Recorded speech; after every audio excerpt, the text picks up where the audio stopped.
चढ़ सकते हो पर कैलाश पर नहीं। क्यों? क्योंकि बाबा को प्रिय नहीं किया, पूरी उम्र लेकर नहीं गए। ऐसा कोई 30 में, 40 में, 50 में, 60 में और बाल्यावस्था में या अधोगति में कोई चले गया हो, उसके लिए यहाँ वर्णन किया गया। थोड़ा ध्यान देना। पितरों की 3 बेटियां, मेना, धन्या और कला।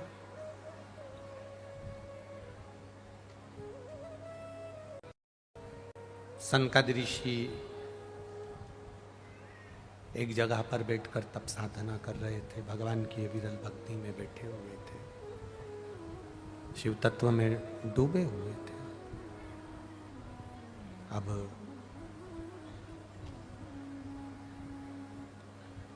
सनकादिक ऋषि जब भगवान की विरल भक्ति में डूबे हुए थे, इतने में वहीं से मेना का, धन्या का और कला का निकलना हुआ।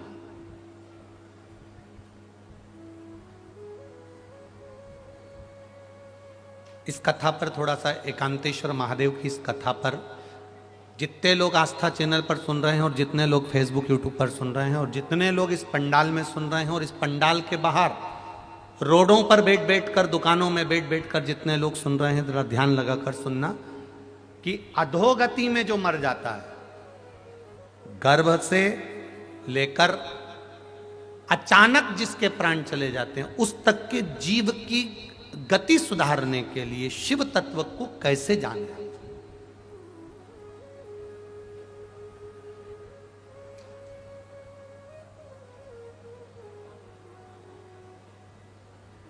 मेना, धन्या और कला,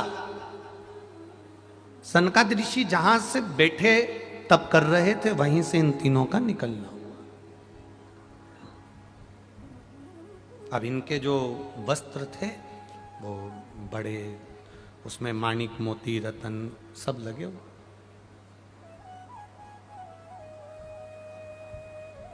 अब उनमें माणिक, मोती, रतन सब लगे हुए थे, तो ये जहां से निकल कर जा रही थी उनके वस्त्र से, वहां सनकादिक ऋषियों की जंघा पर, छोटे छोटे सनत कुमार, उनकी जंघा पर चोट लग गई।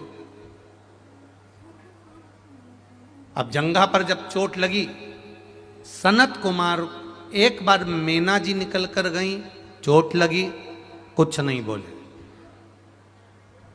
धन्या निकल कर गई, चोट लगी, कुछ नहीं बोले। पर कला जब निकल कर गई, एक बार गलती हो जाए चल जाएगा, 2 बार गलती हो जाए चल जाएगा, पर बारंबार गलती हो ये नहीं चले। शिव महापुराण बहुत सुंदर बात कहती है, जिसको कथा श्रवण करना रहती है कि हमको 3 घंटे कथा सुनना है, 4 घंटे कथा सुनना है, हम जाकर बैठ गए। तो जिसको कथा सुनना रहती है वो अपनी पूरी व्यवस्था कर कर झोले में लेकर चलता है।